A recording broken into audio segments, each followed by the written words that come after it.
আপনারা জানেন গতকালকে আমাদের দলের ভারপ্রাপ্ত চেয়ারম্যান দেশনায়ক তারেক রহমান সাহেব বাংলাদেশের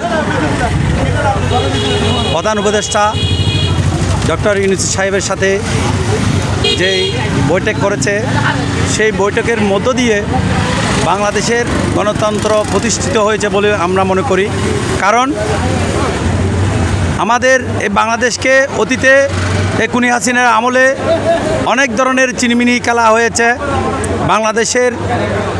বাংলাদেশকে নিয়ে অনেক ষড়যন্ত্র হয়েছে, সেটার সমাপ্ত করেছে আমাদের নেতা বিএনপির ভারপ্রাপ্ত চেয়ারম্যান দেশনায়ক তারেক রহমান সাহেব কালকে যেই বৈঠক করেছে সেই বৈঠকের ফলপ্রসূভাবে আমরা সেটাকে স্বাগতম জানাই এবং আগামীতে যে জাতীয় নির্বাচনের তারিখ ঘোষণা করেছেন সেটাকে আমরা আমাদের জাতীয়তাবাদী ছাত্র দলের পক্ষ থেকে আমরা স্বাগতম জানাই এবং আমরা রাঙ্গুনিয়াতে আমাদের নেতা বিএনপি নির্বাহী কমিটির সদস্য জননেতা হুম্মাম কাদের চৌধুরী আজকে রাঙ্গুনিয়া আগমন করছেন। তিনি রাঙ্গুনিয়া একটি সামাজিক অনুষ্ঠানে যাবেন এবং সর্বস্তর নেতাকর্মীদের সাথে সাক্ষাৎ করবেন এবং আমাদের নেতা বিএনপির ভারপ্রাপ্ত চেয়ারম্যান দেশনায়ক তারেক রহমান সাহেব যেই নির্দেশনা দিয়েছেন আগামী জাতীয় সংসদ নির্বাচনকে সুন্দরভাবে করার জন্য সমস্ত নেতাকর্মীদেরকে নির্দেশনা দিয়েছেন এবং যারাই নির্বাচন করবেন তার মধ্যে আমাদের নেতা বিএনপি নির্বাহী কমিটির সদস্য জননেতা হুম্মাম কাদের চৌধুরী রাঙ্গুনিয়ার একমাত্র প্রার্থী হিসাবে নির্বাচন করবেন। সেইভাবে আমরা কাজ করে যাচ্ছি এবং আজকে আমাদের নেতা আমাদেরকে দিক নির্দেশনামূলক কথা বলবেন এবং রাঙ্গুনিয়ার অতীতে যে আন্দোলন সংগ্রাম হয়েছে আমাদের নেতা তারেক রহমান সাহেবের যখন ঘোষণা করেছেন প্রিয় নেতা হুম্মাম কাদের চৌধুরীর নির্দেশে আমরা সেই আন্দোলন সংগ্রাম খুনি হাসিনার বিরুদ্ধে করেছি। তার ফলশ্রুতিতে আমরা বলতে চাই রাঙ্গুনিয়ার অভিভাবক হচ্ছেন শহীদ সালাউদ্দিন কাদের চৌধুরীর যোগ্য উত্তরসূরি বিএনপি নির্বাহী কমিটির সদস্য জননেতা হুম্মাম কাদের চৌধুরী। তিনি রাঙ্গুনিয়াতে নির্বাচন করলে আমরা 100% আশাবাদী তিনি বিপুল ভোটে সংসদ সদস্য নির্বাচিত হবেন এবং তিনি রাঙ্গুনিয়ার মানুষের পাশে থাকবেন। অতীতে ছিল, বর্তমানে আছে, ভবিষ্যতে থাকবে। পরিশেষে সবার সুস্বাস্থ্য কামনা করে আমার বক্তব্য এখানে শেষ করলাম। খোদা হাফেজ, বাংলাদেশ জিন্দাবাদ। ইউনূসের সাথে দেশনায়ক তারেক রহমানের সাথে গতকাল একটি সুসম্পূর্ণ এবং দেশের পক্ষে একটা জোরালো মিটিং হয়েছে। ওই মিটিংয়ে তারেক রহমান এবং প্রধান উপদেষ্টা দুজনের সফল আলোচনার মাধ্যমে এপ্রিল থেকে ফেব্রুয়ারিতে জাতীয় নির্বাচন ঘোষণা করা হয়েছে।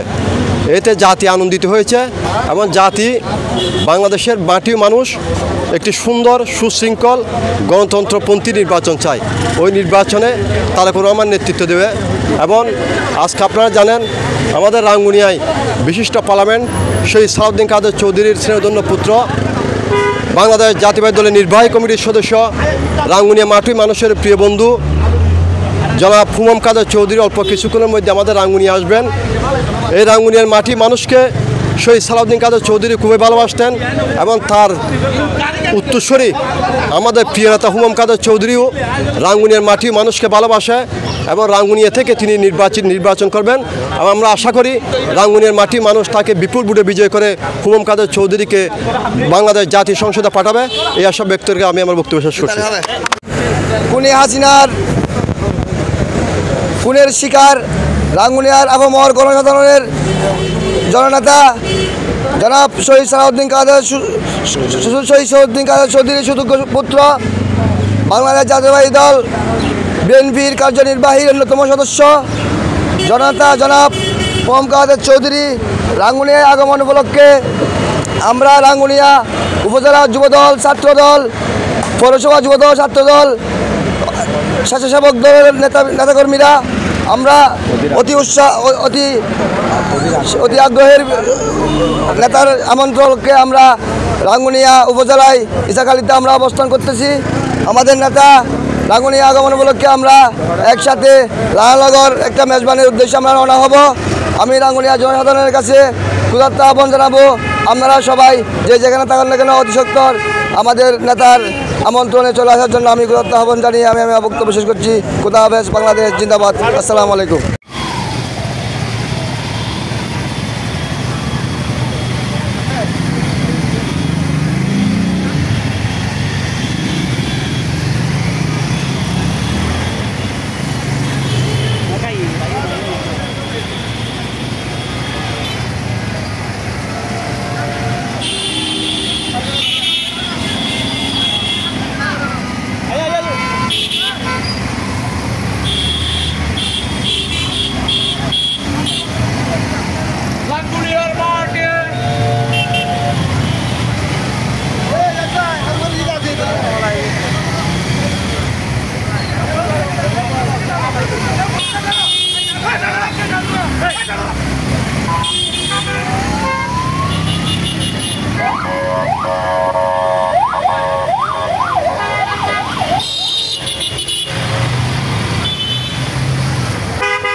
ভালো লাগবে না।